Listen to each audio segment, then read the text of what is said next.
It usually starts with just one tiny thing, like you're rushing out the door and you drop your keys. Right, which is annoying, sure, but manageable. Exactly. But then as you bend down to pick them up, you spill your coffee right down your shirt. The absolute worst. And while you're frantically trying to wipe the stain, your phone buzzes. It's an urgent text from your boss saying a major project just crashed. Naturally. Right. And simultaneously, someone in the house starts screaming that they can't find their left shoe. Suddenly, your Tuesday morning isn't just a morning anymore. It is a full-blown crisis. It really is. The whole day is just derailed. So our mission today for you, the listener, is to explore the incredibly vivid, highly kinetic vocabulary the English language uses to describe this exact reality. We're looking at a stack of sources that break down how human beings articulate this messy, frantic, completely disorganized battle against chaos. The vocabulary is actually fascinating when you really dig into it. It totally is. Okay, let's unpack this. Because before we can talk about managing a mess, we have to understand how disasters actually start in the first place. Right. The sources we're looking at suggest that major chaos rarely stems from just a single isolated mistake. Yeah, a single mistake is manageable. Like you drop a glass, you sweep it up, you move on. Sure. True. Debilitating chaos is born when 3 or 4 minor vulnerabilities all fail at the exact same millisecond. Oh. And to describe this origin point, the English language borrows this highly specific meteorological concept. People will call this convergence a perfect storm. It sounds almost poetic, honestly. Yeah. But in reality, it's terrifying. I've always wondered about the psychology of pulling a phrase from meteorology to describe our human failures. Well, it serves a very specific psychological function, actually, because, a normal rainstorm passes. Right. But occasionally, the atmosphere produces this horrifying coincidence. A cold weather front drops in, a high-pressure system locks it in place, and hurricane-force winds collide with them in the exact same location simultaneously. It is mathematically perfect in its destructiveness. It is intense. So when we bring that into the corporate world, or even just our personal lives, calling something a perfect storm acts as a sort of shield. We use it to describe the absolute worst-case scenario. It's a highly unlikely combination of multiple negative events happening all at once. Yeah, the sources gave a really chilling corporate example of this that perfectly illustrates your point. Imagine you're running a manufacturing company, right? Okay. And a global shipping delay happens. On its own, it's annoying, but you can manage it. Sure, it's just a delay. But then, on the exact same afternoon, there was a sudden electrical fire in your main factory. Oh, no. And while the fire trucks are pulling up, your servers get hit by a massive ransomware cyber attack. See, that's just brutal. Right. The shipping delay, the factory fire, and the cyber attack create a scenario that completely bankrupts the company. None of them were fatal independently. Exactly. The sheer improbability of the timing is what makes it so devastating. Yeah. And when you look at the linguistics of it, calling it a perfect storm subtly removes human culpability. Oh, interesting. How so? Well, it implies that management couldn't have possibly prepared for it. Just like you can't control the weather, you know? Right. But when you find yourself trapped inside that convergence, human instinct demands action. You want to regain narrative control over your environment. Because sitting there doing nothing feels impossible. Exactly. So you isolate one of the minor problems in the storm and you attempt to solve it, hoping to claw back some stability. But see, this instinct to fix things seems to be where we set our own traps. The language gives us a massive warning label for this exact moment. It really does. Because sometimes attempting a quick fix in the middle of a crisis accidentally uncovers a completely new, deeply unpleasant set of problems. And the phrase for this is opening a can of worms. Yeah, the biology of this metaphor is just brilliantly repulsive. So gross. Picture a fisherman buying bait for the day, right? They purchase this sealed metal tin filled with live earthworms. And as long as that tin remains sealed, the situation is entirely under control. The entropy is totally contained. Right, they're just in the can. But the second you pop that lid off, biology takes over. The worms start squirming, tangling into these massive knots and escaping in 100 different directions over the lip of the tin. And once they're moving in panic, you cannot just scoop them up and shove them back in. That's a chance. It's an irreversible action. In modern conversation, taking a seemingly innocent action that unleashes a complicated mess is the core of this idiom. Yeah, the text uses a really great modern equivalent for this. Oh, the software update one. Yes, you get a notification to update your computer software. You just want to fix a minor bug, feel productive. Just a quick little patch. Exactly. Yeah. But the update totally crashes the hard drive, scrambles your data, and deletes all your important files. You wanted a quick patch, but you let the worms out. But I want to push back on this instinct a bit, or at least ask a critical question for you, the listener, to consider. Go for it. If we are in the middle of a perfect storm, the environment is already collapsing. Is this instinct to fix a minor problem actually our biggest vulnerability? Like, are we trapping ourselves because we crave that dopamine hit of a quick win during a crisis? Oh, without a doubt. Our lack of situational awareness is absolutely the vulnerability there. Really? Yeah, because in a perfect storm, the environment is already highly volatile. When you open a can of worms, you aren't just failing to fix a problem, you are introducing a completely new, uncontrolled variable into an unstable equation. Oh, I see. You're just making it more complicated. Exactly. You multiply the chaos simply because you didn't pause to anticipate the complex reality hiding beneath the surface of what looked like a simple fix. You act out of anxiety rather than actual strategy. That makes total sense. Yeah. So the worms are out, the software's crashing, the factory's on fire, and now you have to rally your team to help you clean up the mess. Which is where it gets really fun. Right, because this forces us out of isolation and into the grueling reality of managing independent people and tasks. Yeah. And if your team consists of highly independent, stubborn people who totally refuse to cooperate with your emergency mitigation plan, the linguistic visualization we use is herding cats. Which is such a funny image. It provides a stark contrast to traditional agriculture, right? Like, a farmer can easily herd sheep or cows because those animals possess a biological pack instinct. They naturally want to stay together for safety. Exactly. A barking dog unifies them into a single organism. But cats don't have that biological wiring at all. Not even a little. Cats are solitary predators.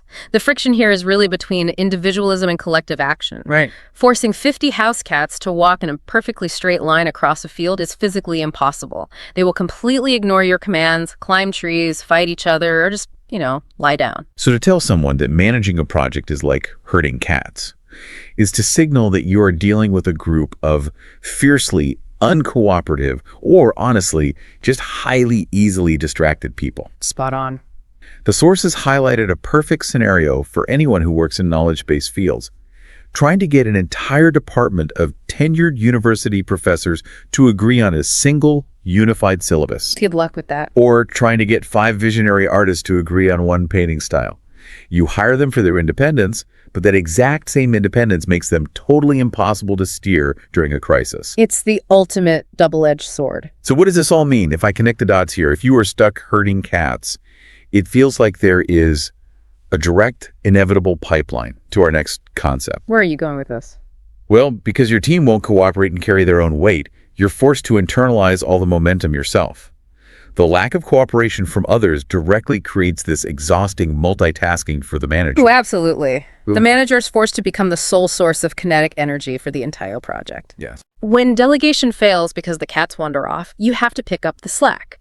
And this brings us out of the pasture and onto the vaudeville stage. Right into the circus. Exactly. We describe this frantic state of overfunctioning as spinning plates. The physics of this circus act are anxiety-inducing just to picture. I know, right? So a performer balances fragile ceramic plates on top of several long, thin wooden sticks and starts them spinning. Right. The entire system relies on constant kinetic energy to fight off friction. To keep the plates from falling, the performer has to frantically run back and forth from stick to stick, giving the edge of each plate a tiny push to maintain the momentum. And if they stop? Ignoring a single plate for just 3 seconds means it wobbles, crashes to the floor, and shatters. Idiomatically, spinning plates captures the mental load of frantically attempting to manage multiple demanding responsibilities at the exact same time. You're basically operating on the bleeding edge of disaster. That's a great way to put it. The example from the materials captures the everyday reality of so many people, like a single mother balancing a full-time job, taking night classes for a master's degree, and raising 3 children. The phrase works so perfectly because it highlights the physiological toll of constant vigilance. It's not just the sheer volume of tasks. What is it then? It's the underlying terror that she cannot drop her focus on any one area, even for a moment, or the entire fragile system collapses. The friction of daily life is constantly trying to drag those plates down. But eventually, gravity and friction win. A plate is going to drop. It's inevitable. And when the stress peaks and the ceramic shatters, the sources indicate that human beings generally bifurcate into two very distinct reactions. They either descend into mindless panic or they reveal a secret underlying brilliance. Let's examine the panic response first because it's so common. The phrase used to describe a person in this state is running around like a headless chicken. It's such a gruesome phrase when you stop and think about it. It really is gruesome, but it's agriculturally accurate. On a farm, when a chicken is decapitated, the nervous system completely short-circuits. Oh, gross. The muscles continue to frantically and randomly fire, which causes the bird to run around the yard in a chaotic, entirely directionless panic. So applying that to a human being, it means they're reacting to an emergency by substituting frantic movement for actual problem solving. Yes. They expend a massive amount of energy moving incredibly fast, but achieve absolutely nothing because they have zero underlying logic or plan. It is the illusion of productivity masking total paralysis. Precisely. The text provides the scenario of a restaurant kitchen catching fire. A manager running around like a headless chicken is the one sprinting away from the fire extinguisher, shouting at the staff and running out the back door instead of calmly calling the fire department. Or like someone who misplaces their passport hours before a flight. Oh, that's a classic one. They proceed to tear their bedroom apart, throwing clothes everywhere, ultimately making the room so chaotic they ensure they will never actually find it. The kinetic energy is entirely misallocated. Exactly. But here's where it gets really interesting. Okay, I'm ready. Because the opposite reaction often looks exactly the same to the untrained eye. Really? How so? The master's approach doesn't succumb to panic, but their environment might still look like an absolute disaster zone. For this, we say there is a method to their madness. Oh, this pulls us into the realm of literature. Yeah. Specifically, William Shakespeare's Hamlet. That's right. In the play, Hamlet appears to have completely lost his mind. He's speaking in riddles, acting erratically. Right. But a close observer realizes Hamlet is faking his insanity as a shield to achieve a very calculated goal, noting, "Though this be madness, yet there is method in it." Meaning there's a highly structured system hiding behind a chaotic facade. Yes, exactly. And today, we use it to describe a workspace or an approach that looks incredibly disorganized to an outsider, but contains a brilliant, highly effective underlying logic for the person operating within it. It is the difference between visual organization and spatial memory. Think of a genius chef in a bustling restaurant during the dinner rush. Okay, I'm picturing it. To an observer, their kitchen station looks like an explosion of ingredients. Pans are stacked haphazardly, garnishes are scattered everywhere. A total mess. But from that apparent chaos, they produce flawless Michelin star food with absolutely perfect timing. Or think of the colleague whose desk is buried under a mountain of unorganized papers. Oh man, try to clean that colleague's desk and they will immediately yell at you. They will lose their mind. Because they know exactly where the quarterly report is. It's exactly 3 inches down under the empty coffee mug on the far left side. Exactly. They possess total spatial awareness of their own specific ecosystem. The mess is actually a highly customized filing system that only their brain can navigate. I want you, the listener, to picture these two reactions side by side, the headless chicken and the mad genius. To an outside observer walking into the room, both of these people look completely chaotic. Yep.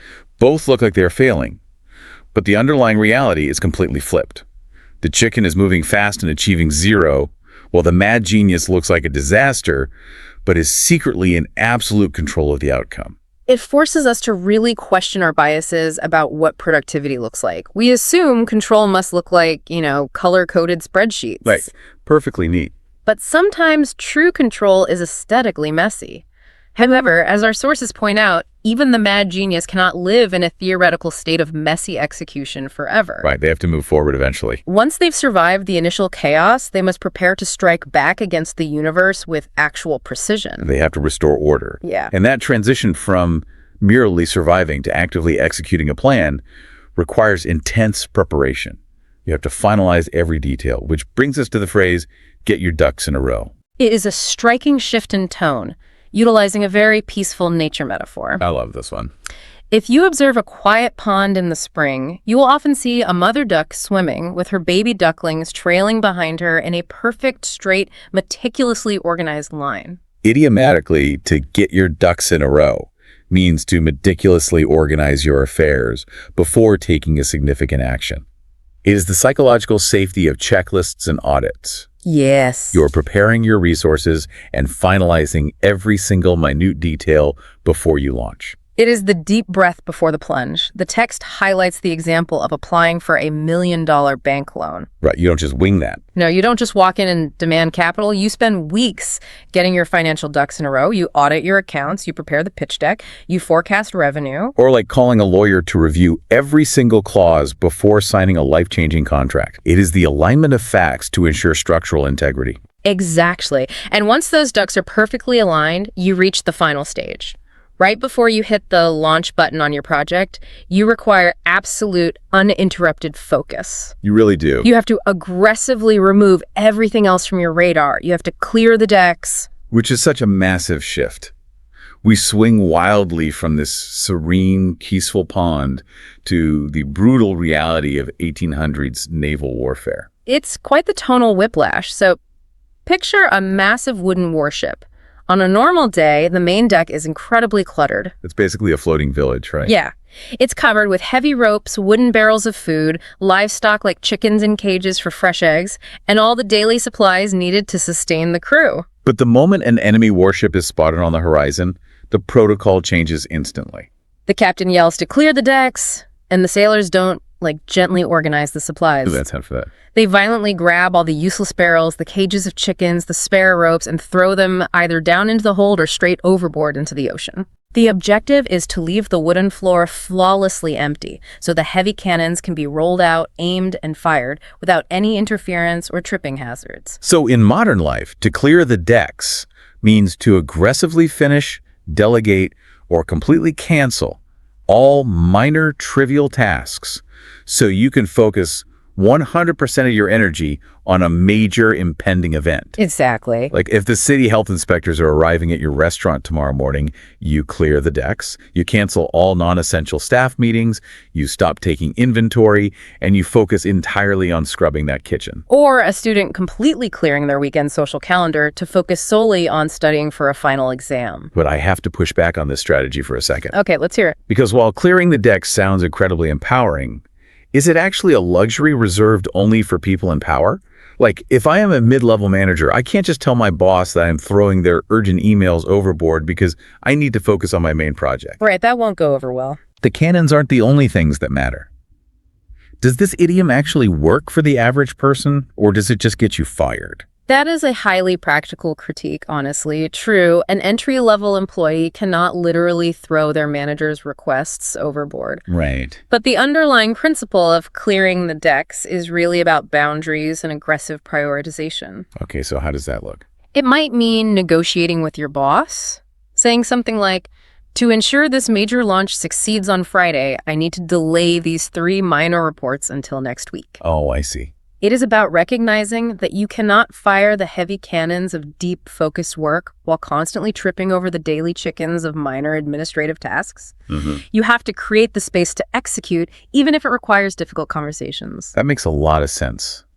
We have really gone on quite the linguistic journey today. We covered a lot of ground. We started by staring down the terrifying, mathematically improbable convergence of a perfect storm.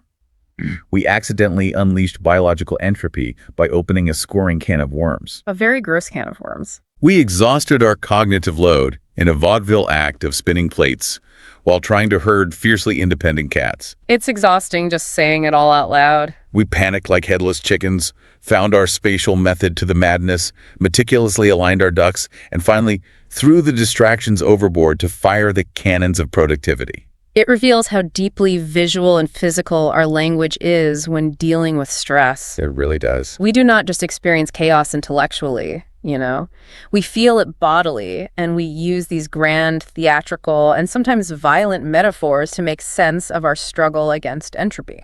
It definitely arms you with a richer vocabulary for your next chaotic Monday. But as we wrap up this deep dive, I know you have one final thread to pull on that synthesizes all of this for the listener to think about. I do, and it synthesizes the metaphors we've explored today into a somewhat provocative question. All right, lay it on us. We established that managing fiercely independent, stubborn people is like trying to herd cats. And we just concluded that preparing for a major victory requires you to clear the decks, which historically meant aggressively throwing all the uncooperative livestock and distractions overboard. Okay, yeah. So it begs the question, if you are truly trying to organize a chaotic situation and execute a major goal, does ultimate success sometimes require you to just throw the uncooperative cats overboard entirely, just so you finally have the room to fire your cannons? Oh, wow. A ruthless but profoundly fair question to leave you with today. Good luck out there in the chaos, everyone. Imagine you've just realized the Thanksgiving turkey is completely raw in the center. Oh, no. That is the worst feeling. Right. 30 of your extended family members are arriving in like exactly 10 minutes. A panic is real. Yeah, your mother-in-law's car just pulled into the driveway. Your single oven just inexplicably died, and your brain is suddenly screaming in total panic. I can literally feel my heart rate going up just hearing that. But here's the thing I want you to think about. Why does that specific moment of domestic panic, or say a massive server crash at your tech job, why does that feel like a literal physical blow? Right, because you aren't in any actual physical danger. Exactly. You're just cooking a bird, or you are just looking at lines of code on a glowing screen. So much of our modern life, especially our professional life, is entirely weightless. It really is. We send emails that just vanish into the ether, you know. Yeah, we shift numbers around on digital spreadsheets. We drag and drop little blocks on a digital calendar.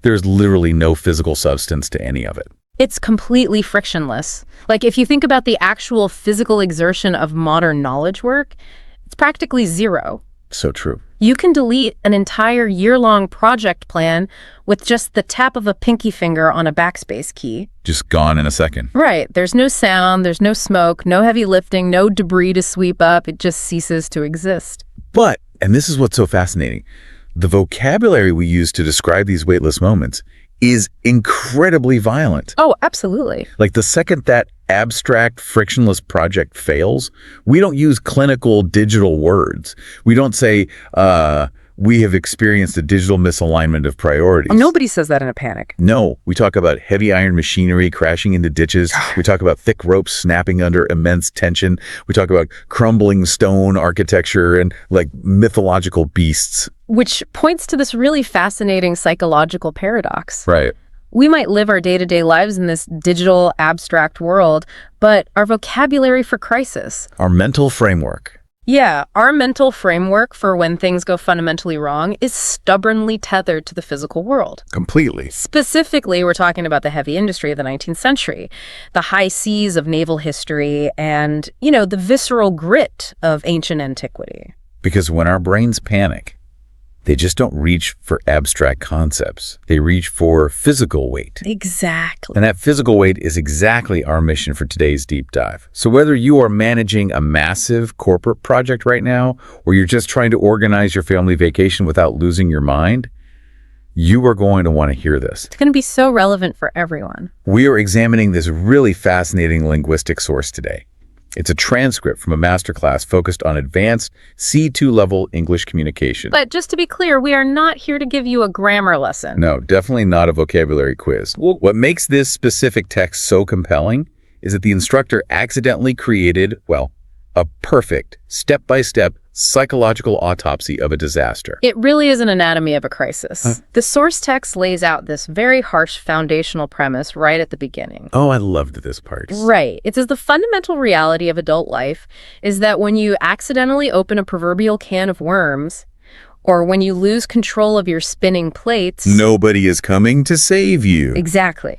Nobody is coming over to your house to clean it up. Nobody is going to magically parachute into your office and fix the mess. You are totally on your own. You have to do the heavy lifting yourself. And what this source provides is essentially this ultimate toolkit for elite project managers, or frankly, just anyone who wants to survive modern chaos. Yeah, it charts what the text calls the ultimate redemption arc of project management. The ultimate redemption arc. I love that phrasing. So we are going to trace the entire lifespan of a disaster today. From the very beginning. Right. Starting from its absolute infancy, that very first seemingly innocent moment a mistake is made. And from there, we'll follow the physics of the catastrophic crash. The desperate mobilization of a team trying to stop the bleeding. The deceptive temporary fixes we all secretly rely on to survive the week. And finally, the superhuman, practically mythological effort that is required to truly, permanently fix a broken system. It's quite a journey. It is. So let's jump right into the deep end and look at how these things actually start. Because a massive crisis rarely begins with a mustache-twirling villain trying to sabotage the company, right? Seldom, yeah. According to our source, the root cause of the chaos is almost always, appetite. The concept we could call the gluttony of ambition. The specific linguistic focal point the source uses here is the phrase, to bite off more than you can chew. Such a common phrase. Right. It's an idiom that is so common we often just gloss over how visceral the imagery actually is. It is a highly relatable, intensely culinary metaphor. I want you, the listener, right now, to picture the exact physical scene the source lays out. It paints a great picture. Imagine you are sitting at this massive oak dining table. Yeah. You haven't eaten all day. You are just starving. We've all been there. And right in front of you is this massive, perfectly cooked, incredibly delicious-looking steak. The prize. Exactly. Because you are so hungry, and because the prize looks so appealing, you bypass all logic. You cut an absolutely giant piece of meat, far larger than a normal bite, and you confidently shove the entire thing into your mouth. That's the inciting incident right there. But it's the physical reality of the next 2 seconds that really matters. The panic sets in. Yeah, once that massive piece of steak is inside your mouth, basic anatomy takes over. The piece is so large that it occupies every cubic centimeter of space in your oral cavity. It's claustrophobic just thinking about it. Because there is no empty space left, you literally cannot move your jaw up or down. You cannot chew. Suck. And if you cannot chew a piece of meat that large, you mathematically cannot swallow it without dying. You are trapped. As the text so perfectly distills it, you are literally choking on your own ambition. The imagery is just brutal. But, let me push back on the underlying premise here for a second. Sure. In the modern business landscape, especially if you look at startup culture, Silicon Valley, the whole move fast and break things mentality, isn't ambition usually framed as the ultimate virtue? It is, yeah. We are constantly bombarded with advice to reach for the stars, to push past our limits, to 10x our output. So at what precise psychological moment does a healthy, celebrated appetite for success morph into choking on a piece of steak? That is a highly critical distinction to make. Because I don't want to advocate for playing it safe 100% of the time. No, and the source text handles this very carefully. It doesn't condemn ambition itself. It provides a very specific psychological clue in its definition of the idiom. Okay, what is it? It defines biting off more than you can chew as the act of confidently taking on a responsibility, a project, or a timeline that is vastly larger, more difficult, or more complex than your actual current capabilities can handle. Wow. The key word we really need to examine there is confidently. Confidently. It's the delusion, isn't it? Exactly. It's not that someone forced you at gunpoint to eat the giant steak. You chose it, you carved it, and you felt incredibly smug and powerful about it right up until the moment your airway closed. Precisely. The root cause of the ensuing chaos isn't maliciousness, and it's definitely not laziness. No. Usually it's the go-getters. Right. The person biting off more than they can chew is usually a highly motivated, high-achieving individual. They genuinely want to deliver an amazing result. But they just can't. The failure is a profound, almost tragic disconnect between their ambition and their actual practical logistical capability. They suffer from a massive blind spot regarding their own limitations. The source gives two distinct examples of this disconnect, and I think they perfectly illustrate how this plays out in both our professional and personal lives. Let's hear them. The professional example is the ambitious freelance web designer.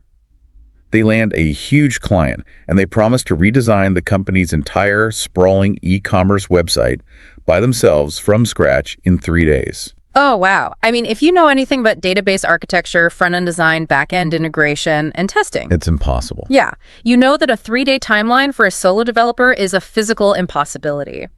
But the designer confidently makes the promise. Because they're looking at the steak. Exactly. They are looking at the fat paycheck, the prestige of the client, the thrill of the challenge. They aren't looking at the mechanics of their own jaw. And what's the result? Day 1 is fueled by adrenaline and coffee. Day 2 is pure panic as they realize they haven't even finished the basic wireframes. And day 3. Day 3, the deadline hits. The old site is taken down in anticipation. The new site is a broken mess of code, and the client's business goes entirely offline. The designer's ambition completely outpaced the reality of time and physics. And the personal example the text provides is equally stressful, maybe even more so because it involves family dynamics. Oh, the Thanksgiving one. Yeah, it's the scenario of agreeing to host Thanksgiving dinner completely from scratch for 30 people. We all have that one friend or family member who falls into this trap every single year. They get on Pinterest. Yes. They visualize the beautiful, glowing result. The laughing family gathered around a perfectly decorated table, the golden brown turkey, the 5 different artisanal side dishes. It looks perfect in their head. But they completely fail to calculate the sheer logistical nightmare, like the strict mathematical realities of cooking for 30 people in a standard residential kitchen. Right, because a standard kitchen has one oven with 2 racks. Exactly. A turkey for 30 people takes up the entire oven for 6 hours. Therefore, you physically cannot bake the casseroles, the pies, or the rolls until the turkey is out. The math simply does not work. But the ambitious host ignores the math because the vision of success is just so intoxicating. So we have the web designer staring at a broken server, and we have the Thanksgiving host staring at a raw turkey while the doorbell rings. The panic moment. But how does this individual failure translate into a wider crisis? Because right now, it just sounds like one person having a very bad day. When one ambitious person starts choking, they don't just fail in isolation, do they? They absolutely do not. And this is the crucial turning point where a mistake metastasizes into a crisis. Okay. When that web designer fails to deliver, they don't just miss a personal goal. They stall the marketing department that was supposed to launch a campaign that day. Right. They freeze the sales department that relies on the site for revenue, and they anger the customer service team who now has to deal with furious clients. The whole ecosystem breaks down. The entire structure of the project collapses. The individual failure fundamentally removes the foundational support of the larger initiative, which violently propels the entire group into the next phase of the disaster. We are leaving the dining room. Yes, we are moving away from the suffocating silence of the dining room table, and we are entering the deafening noise of the Industrial Revolution. It's quite a pivot. The project has lost its internal structure entirely, and the source introduces our next physical mental model, which is the concept of going off the rails. This is such a phenomenal shift in imagery. We leave the biological realities of the culinary world and crash directly into the heavy, unforgiving machinery of the 19th century. A locomotive. Yes, we are talking about the physics of the train. The source notes a very specific, terrifying design flaw of a train. Which is? A locomotive is an engine of almost unimaginable power. It's thousands of tons of iron and steel fueled by roaring coal fires moving at incredibly high speeds. But it fundamentally lacks a steering wheel. Wow, yeah. I never really thought about it like that. No steering wheel. The locomotive is pure forward momentum. It relies entirely, 100%, on strict, perfectly parallel, heavy iron tracks to dictate its direction. It's all about the tracks. The physics of the train demand that its massive power is only useful and only safe as long as it maintains constant, unbroken contact with that external guiding structure. The rails are basically the brain of the train. The engine is just the muscle. Exactly. So if the train loses contact with those tracks, if it literally goes off the rails, the result isn't just a gentle stop. No, it's a disaster. The result is a catastrophic, unstoppable, chaotic crash. You have thousands of tons of metal, cargo, and kinetic energy suddenly released with zero direction. It destroys itself and everything in its immediate environment. Idiomatically, the source applies this terrifying physics lesson to professional and social settings. How so? When a project, a high-stakes meeting, or even an individual person's behavior goes off the rails, it means it has completely abandoned the original plan. It has severed its connection to the guiding structure and devolved into total, uncontrollable chaos. So think about the modern, well-funded corporate project as an analogy for that 19th century train. Okay, I like this. A major corporate initiative has massive power behind it. That power comes in the form of $1 million budget, the combined talent of 50 employees, the momentum of a massive marketing push, the expectations of the shareholders. Right, that's the roaring furnace of the engine. But what are the tracks? The tracks are the boring structural things. The tracks are the project manager's rigid schedule. The tracks are the defined scope of work, the daily stand-up meetings, the budget limitations. And if we look back at our inciting incident, the person who bit off more than they could chew, what they effectively did by failing to deliver their crucial component on time was reach down and rip a massive section of iron track right out of the ground. Yes, and this is exactly why the off-the-rails metaphor is so accurate. Without the tracks of the schedule, that exact same power, the millions of dollars, the talent, the momentum, it doesn't just evaporate. No, it has to go somewhere. It instantly transforms from a highly productive force into a massively destructive force. The project crashes into other departments, budgets bleed out, talent gets burned out and quits. The momentum just creates a larger blast radius. What is truly terrifying about this phase of the crisis is the profound helplessness embedded in the metaphor. Because you can't steer. Exactly. If you are driving a car and you hit a patch of ice, you can turn the steering wheel, you can pump the brakes, you have agency. Wow. But once a train goes off the rails, because there is no steering wheel, you immediately lose all agency. You're just along for the ride. You are no longer the driver, you are just a passenger strapped into a machine that is tearing itself apart. You are just bracing for impact, listening to the metal screech.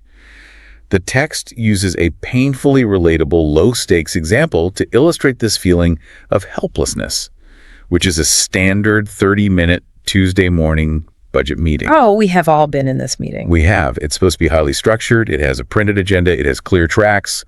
We were going to discuss Q3 projections for exactly 30 minutes. Nice and boring. But then it completely goes off the rails when two senior directors suddenly start screaming at each other across the table about a slight from 3 years ago. Or consider a town hall debate that starts respectfully but suddenly devolves into vicious personal insults. In both of those scenarios, the structure of civil discourse, the agreed-upon rules of engagement, those are the tracks. The moment you lose that civil structure, the conversational energy becomes entirely destructive. And you can't stop it. You, as a bystander or even as the meeting organizer, cannot just gently steer a screaming match back to the Q3 Excel spreadsheet. You can't just clear your throat and say, anyway, back to line item 4. The train has already crashed through the boardroom wall. The momentum of the anger has entirely derailed the purpose of the gathering. So let's map exactly where we are in our disaster autopsy.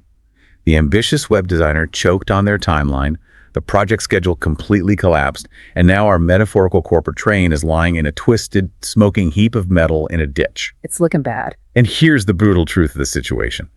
You cannot lift a crashed locomotive out of a ditch by yourself. One person cannot fix this.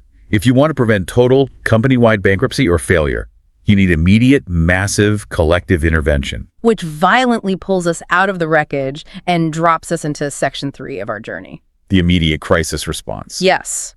We are shifting physical environments yet again. We have survived the dining table, we have surveyed the smoking railway wreckage, and now we are heading out into the unforgiving environment of the open ocean. It is time to mobilize the crew.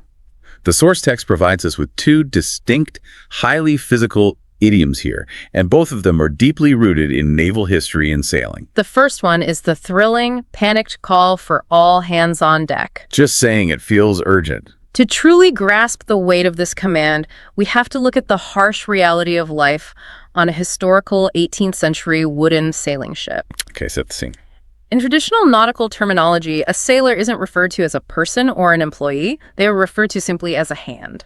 Which, if you think about it, is a pretty brutal reduction of the human being to their purely physical utility. You aren't a mind, you aren't a personality, you're just a pair of calloused hands that pull the heavy ropes. Exactly. And a ship at sea operates on a strict, rigid system of shifts or watches. It is highly structured for endurance. Right, people need to sleep. At any given moment, a portion of the crew is resting, sleeping in their hammocks below deck, or eating while the active hands are up on the top deck, steering, navigating, and managing the sails. It's a delicate equilibrium. But the source outlines the terrifying exception to this rule, which is the absolute existential emergency. The moment everything changes. Imagine the ship is sailing smoothly, but suddenly the sky turns black. A massive Category 5 hurricane appears on the horizon. Or perhaps the lookout spots the black flag of a pirate ship bearing down on them with cannons primed. Real panic. In that split second of existential threat, the delicate equilibrium is shattered. The captain screams the command, "All hands on deck!" It is the ultimate, immediate cancellation of all normal rules and schedules. Everyone is involved. It means that every single living soul on that ship, regardless of their military rank, regardless of whose shift it technically is, regardless of whether they have been asleep for 10 minutes or 10 hours, must instantly abandon what they are doing and rush to the top deck to fight for the survival of the vessel. In modern corporate English, declaring all hands on deck means declaring a state of absolute, undeniable emergency. It's the moment management hits the big red button. Panic mode activated. Every single member of the team must drop their routine tasks, abandon their long-term projects, ignore their standard job descriptions, and swarm a massive, urgent problem. The source gives two incredibly stressful modern examples of this dynamic. Let's hear them. The first is an absolute IT nightmare. A major retailer's e-commerce website completely crashing at 6:00 a.m. on Black Friday. Oh, that is the modern equivalent of a Category 5 hurricane for sure. Absolutely. The company is hemorrhaging thousands of dollars every single minute the site is down. Precisely. In that specific scenario, the normal organizational chart ceases to matter entirely. Right, titles don't matter. It doesn't matter if you are a junior front-end coder, a senior database architect, or the vice president of marketing. Everyone drops their routine Friday work. Nobody is checking emails. It is all hands on deck to get the servers back online. Yeah, the VP might literally be ordering pizzas for the coders while the junior dev searches for the bug. The second example from the text is just as brutal, though maybe less explosive and more of a grinding stress. Okay, what is it? A massive, demanding client abruptly decides to move a major project deadline up by 2 full weeks. Oof. The manager walks into the bullpen on Friday afternoon and says, "I know you had plans, but cancel your weekend. It is all hands on deck until we finish this presentation." It's the total suspension of normalcy for the sake of group survival. But here is where the source introduces a deeply human secondary complication to this whole maritime response. Right, things rarely go perfectly. When a captain yells all hands on deck, the fundamental mathematical assumption is that every hand will actually pull their own weight. But we know human nature. Exactly. Human nature dictates that in the midst of a prolonged, exhausting crisis, someone is going to falter. Someone gets lazy, or they get overwhelmed, or they just mentally check out and stop doing their job. Which physically necessitates our second naval metaphor, to pick up the slack. I love this one. I find the mechanics of this one so conceptually brilliant because it perfectly maps human behavior onto physical objects. Break it down for us. The source asks us to stay on that pirate ship in the middle of the storm and imagine 2 sailors who are tasked with pulling a massive, heavy, waterlogged canvas sail into position using a single, thick rope. Okay, 2 guys, 1 rope. For this to work, the physics of the rope demand constant tension. Both sailors have to be pulling with equal massive force, leaning their body weight back, keeping the rope completely tight and rigid between them. But what happens if Sailor A gets distracted? Or maybe Sailor A decides he isn't getting paid enough to fight a hurricane, so he just lessens his grip and lets his arms drop? The system fails. The moment he does that, the rope immediately loses its tension. It stops being a rigid tool and becomes a drooping, loose, lifeless piece of hemp. In naval terms, the rope becomes slack. And if the rope goes slack, the massive sail is going to catch the hurricane wind incorrectly, collapse, and potentially capsize the entire ship. So Sailor B is in trouble. Sailor B, the responsible one, the one who actually cares if they live or die, realizes his partner has quit. Sailor B has no choice. To save the ship, he must physically reach forward, grab the loose, drooping section of the rope, and pull twice as hard. He has to make up for the other guy. He must literally, physically pick up the slack that his partner left behind. It is such a vivid picture of unfair burden. Idiomatically, this translates perfectly to doing the extra work or taking on the specific responsibilities that a colleague has neglected or failed to complete. You are absorbing their job. You are ensuring that the group still succeeds, but you are doing it at a massive personal cost. You are absorbing their stress into your own nervous system. The examples the text provides highlight the crushing burden of this dynamic. For instance, imagine a mid-level manager gets seriously ill and takes an abrupt leave of absence. Okay. Instead of hiring a temp, a highly dedicated employee, let's call her Sarah, has to stay late at the office every single night, doing her own job during the day and her manager's job at night, just to pick up the slack and keep the department functioning. Or consider a company that decides to do mass layoffs to save money. They fire half of the marketing team on a Tuesday. A nightmare. But the workload doesn't magically decrease by half. The remaining surviving employees are suddenly forced to work all through their weekends, indefinitely, just to pick up the slack of the missing staff. In both of those scenarios, the tension of the project, the forward momentum of the ship is being maintained. But all of the physical and mental strain that used to be distributed across 10 shoulders is now mathematically transferred onto 5. Let me stop you here because I want to challenge the premise slightly, or at least ask a broader philosophical question about these metaphors. Go for it. We've just spent significant time on 2 major crisis idioms, all hands on deck and picking up the slack. They are both heavily, inextricably rooted in naval history and the mechanics of sailing. They are. Why? Out of all the human endeavors, why are so many of our modern idioms regarding teamwork, crisis management, and stress based on 18th century wooden ships? What is it about that specific environment that maps so perfectly to a 21st century office? It's a brilliant question, and if we extrapolate from the source text's mention of pirates and hurricanes, it makes perfect psychological sense. Okay, tell me more. Think about the geography of a ship at sea. It is the ultimate, inescapable, closed ecosystem. Right. If you are sitting in a modern glass office building and the project goes terribly wrong or your boss starts screaming, you have the ultimate trump card. You can stand up, walk out the front door, and go home. You can quit. You can physically escape the crisis. Right, I can just go to my car and drive away. But you cannot walk away from a hurricane when you are in the middle of the Atlantic Ocean. No, you definitely cannot. You cannot quit when the pirate ship is firing cannons at you. The survival of the group is completely, undeniably tethered together. In the case of the sailors managing the sails, they are tethered together literally by ropes. Wow, literally tethered. If one person lets go, the burden isn't just lost to the ether. It is instantly, mathematically, and physically transferred to another person's hands. The ship forces a level of absolute, unavoidable accountability because the consequence of failure is mutual death. Wow, that is profound. If the ship sinks, everyone sinks. Exactly. So when Sarah is staying late at the office picking up the slack for her missing manager, she isn't just doing it because she's a nice person or a people pleaser. She's doing it because she realizes that if she drops her end of the rope, the department fails, the company loses revenue, and she might lose her job entirely. She is pulling the ropes so she doesn't drown. The existential dread of the ship maps perfectly onto the economic dread of the modern worker. And this leads to an incredibly interesting psychological shift, which the expert text points out. When a diligent worker like Sarah is forced to pull that heavy sail all by herself for weeks on end, she fundamentally ceases to be just a peer or a team member. By picking up the slack of her superiors, she is essentially functionally forced to act as a substitute leader. Which takes us right into the next phase of our autopsy. We have survived the immediate hurricane.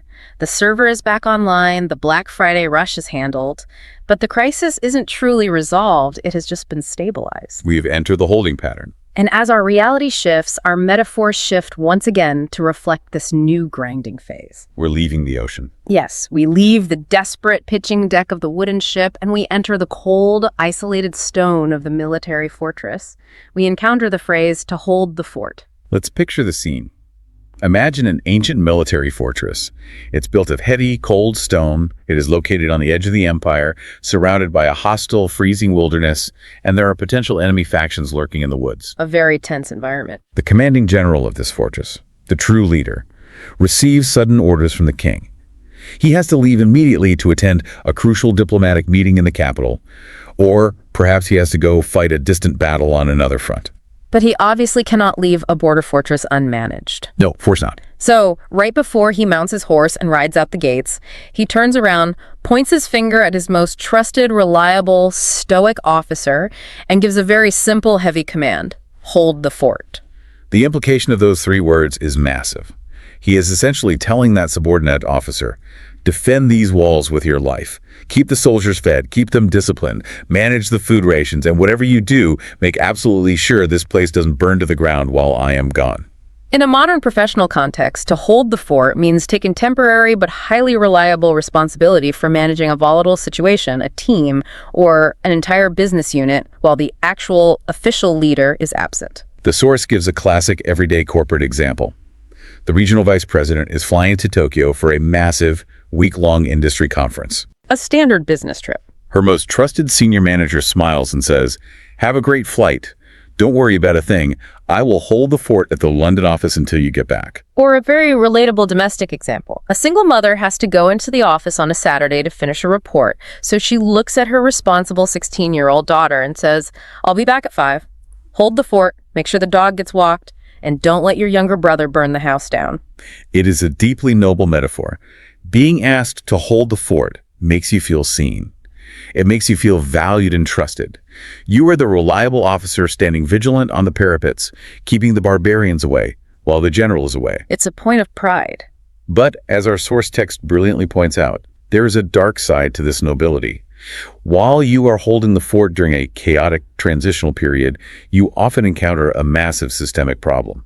Right, because you are technically in charge, but you only possess temporary borrowed authority. You don't have the real power. Exactly. You do not have the time, you certainly don't have the budget, and most importantly, you do not have the mandate to fix a deep systemic root cause if you happen to discover one. You can't rebuild the walls. You aren't the architect, you are just the night watchman. Your only goal is to survive until the general gets back. And that feeling of powerlessness mixed with responsibility leads directly to our next metaphor. And I'll be honest, I think this is arguably the most dangerous, insidious metaphor in our entire deep dive. It's a bad one, to paper over the cracks. It is an incredibly dangerous concept. This is a brilliant architectural and interior design metaphor, and it represents a profound psychological shift from the nobility of holding the fort to outright deception and denial. The text paints a very vivid, almost tragic picture. Imagine a beautiful old house. Okay, picturing it. But this house has a terrible, fatal flaw. It has a crumbling, sinking foundation. Because the earth beneath the house is shifting, the structural integrity is compromised. That's a huge problem. As a result of the sinking foundation, a massive, jagged, physically terrifying crack has opened up, running right down the middle of the plaster in the main living room wall. The wall is structurally unsafe. The house is literally physically tearing itself apart from the bottom up. Now, the correct, responsible adult solution to this crisis would be to hire an expensive structural engineer, bring in heavy machinery, dig up the foundation, pour new concrete, and fix the root cause of the shifting earth. But doing that takes 6 months. It requires tearing up the lawn, and it costs $40,000. Yeah, nobody wants to do that. And the homeowner is lazy, or they are broke, or they are just in deep psychological denial about the state of their property. So what do they do? So instead of calling the engineer and fixing the foundation, the owner drives to the hardware store, buys a roll of incredibly beautiful, expensive, thick floral wallpaper, brings it home, and literally glues it directly over the massive, jagged, dangerous crack in the living room wall. You step back, and the wall looks incredibly pretty. The floral pattern is lovely. The visual evidence of the crisis is gone. But the house itself is still fundamentally dangerously broken. The structural failure hasn't been stopped. It has merely been concealed.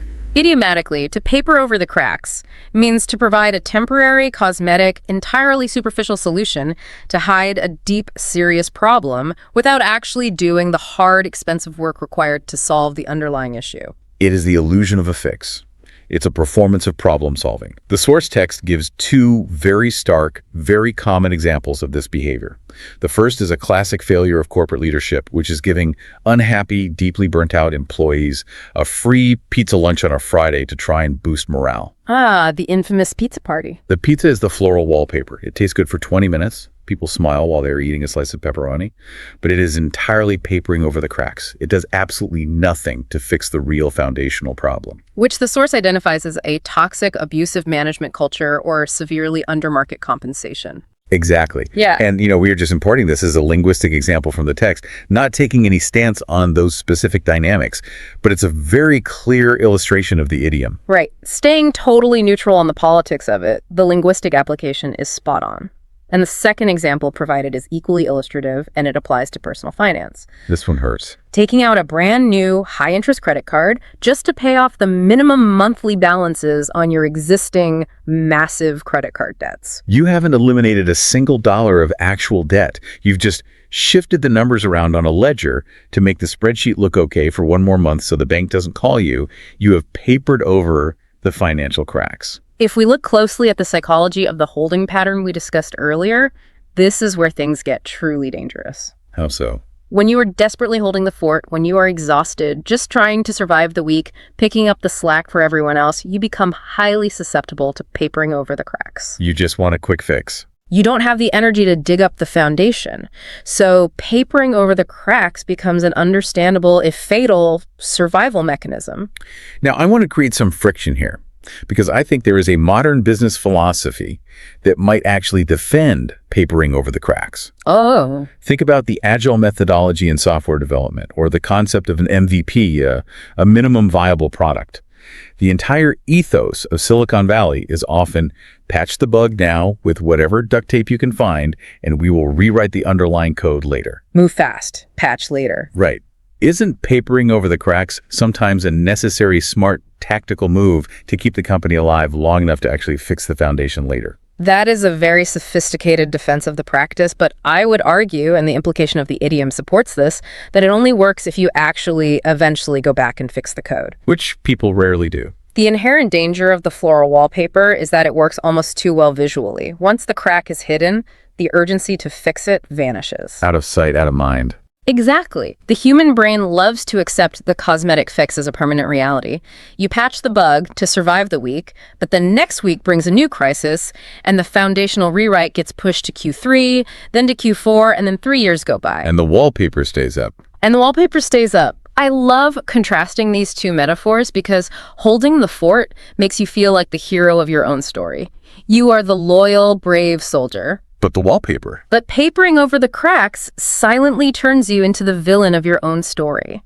You are the lazy homeowner lying to yourself, pretending the house isn't slowly sinking into the mud. You are substituting cosmetic aesthetics for structural integrity. But the reality of physical architecture and the absolute reality of crisis management is that eventually gravity always wins. Always. You can't outsmart physics. No. The foundation continues to sink. The tension on the wall increases behind the paper. And eventually the pressure becomes too great. And that beautiful floral wallpaper is going to rip right down the middle, violently exposing an even wider, more dangerous, more expensive crack than the one you started with. And when that wallpaper finally rips, the mess you are left with isn't just a simple mistake anymore. The mess has become so toxic, so deeply entrenched in the culture, and so historically neglected that no amount of cosmetic fixes, no amount of free pizza, and no amount of late night picking up the slack by a dedicated manager will work. The problem has mutated. The train hasn't just gone off the rails. It has been rusting in a ditch for a decade while vines grew over it. Precisely. And this requires a completely different, almost incomprehensible level of intervention. Which brings us to the climax of the source material. We've reached the final stage of our autopsy. The ultimate resolution. I have to say, the escalation in the imagery from the beginning to the end of this text is just wild to trace. It really escalates. We started this deep dive with a relatable domestic image of a guy choking on a piece of steak at the dinner table. And now, to finally resolve the ultimate entrenched crisis, we are forced to ascend into C2-level Greek mythology. We are looking at the final metaphor. To clean the Augean stables. And it is, as the source notes, an incredibly sophisticated, rarely used, but perfectly accurate phrase. We are talking about the demigod Hercules. This phrase comes directly from the myth of his 12 labors, specifically the fifth labor. Let's set the mythological scene exactly as the text describes it, because the details are what make it matter. Okay, paint the picture. In ancient Greek mythology, King Augeas owned a vast, sprawling stable, but these weren't normal horses. This massive stable housed 3,000 immortal divine cattle. 3,000 immortal cows. And here is the truly horrifying foundational detail of the myth. The stable had not been cleaned, swept, or managed in over 30 years. The visual is almost impossible for the human brain to comprehend. 30 years of accumulated waste from 3,000 divine animals. It wasn't just messy. It had resulted in a mountainous, impossible, literally poisonous accumulation of filth. A biohazard. It was a biological hazard of mythical, nation-ending proportions.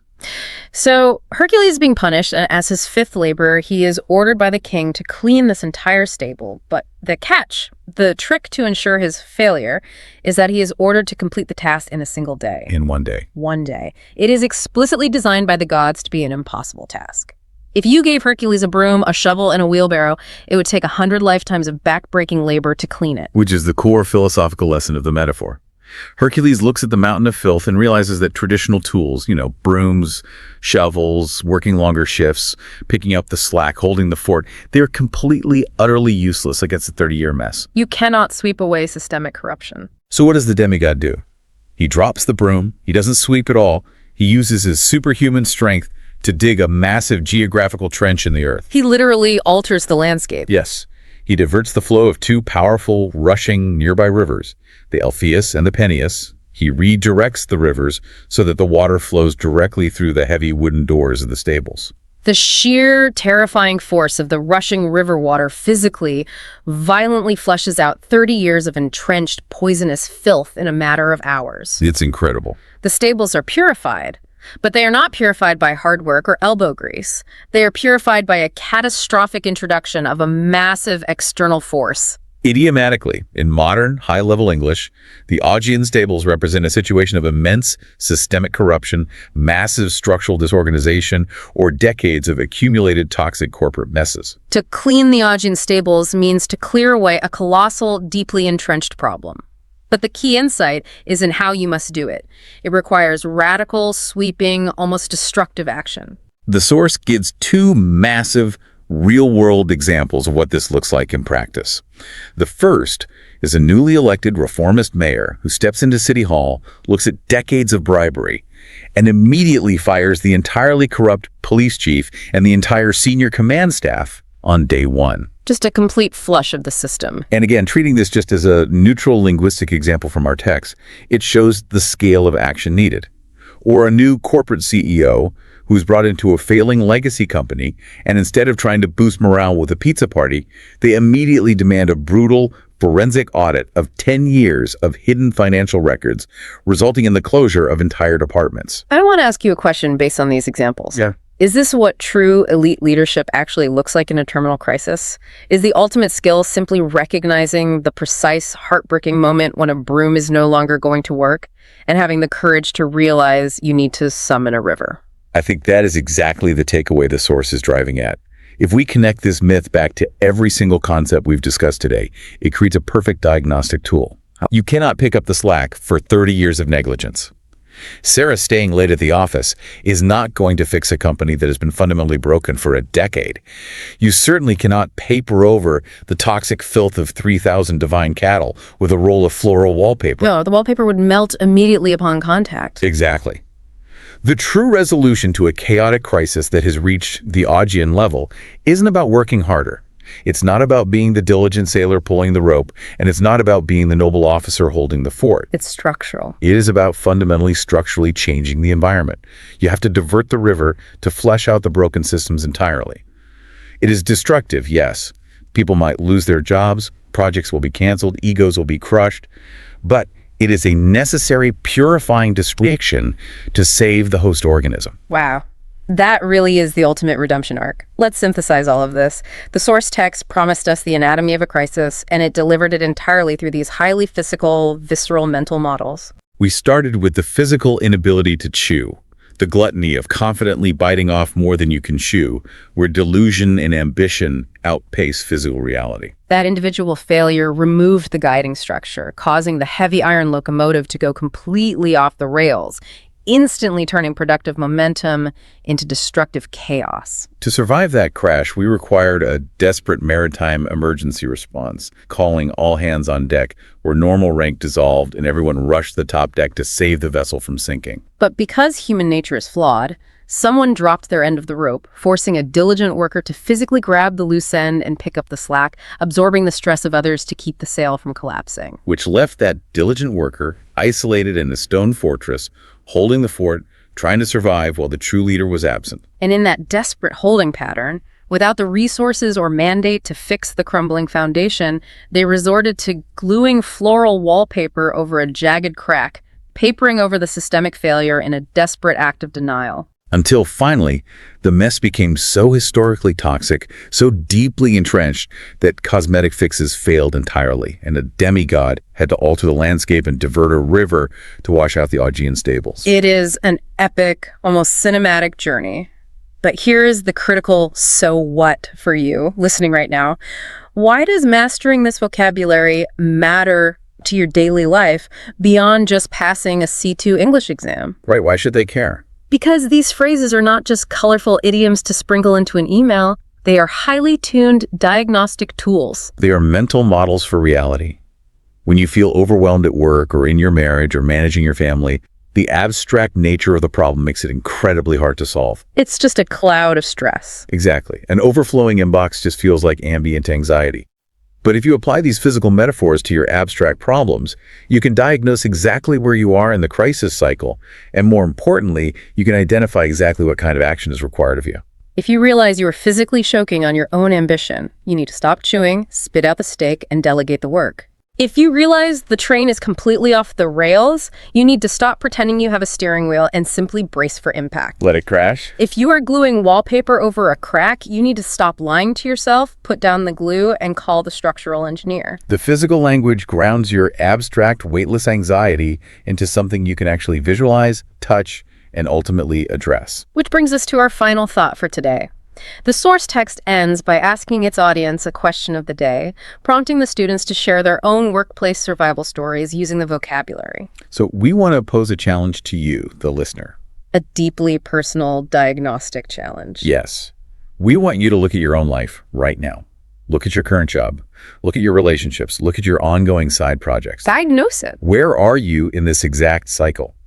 Are you currently exhausting yourself, burning out because you are pulling a slack rope that someone else dropped months ago? Are you staring at pretty expensive floral wallpaper in your department, knowing full well there's a jagged structural crack widening right behind it? Or are you standing in front of the Augean stables, finally realizing that your little broom isn't working and it's time to divert the river? It's a heavy question.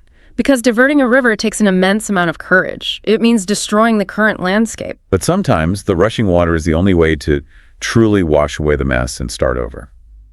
Thank you so much for joining us on this deep dive into the physical architecture of chaos. We hope it gives you the tools you need to build better tracks for your own trains. And remember to take a long, honest look at your plate today. Make sure your ambition actually matches the size of your jaw. Don't bite off more than you can chew. We will catch you on the next deep dive.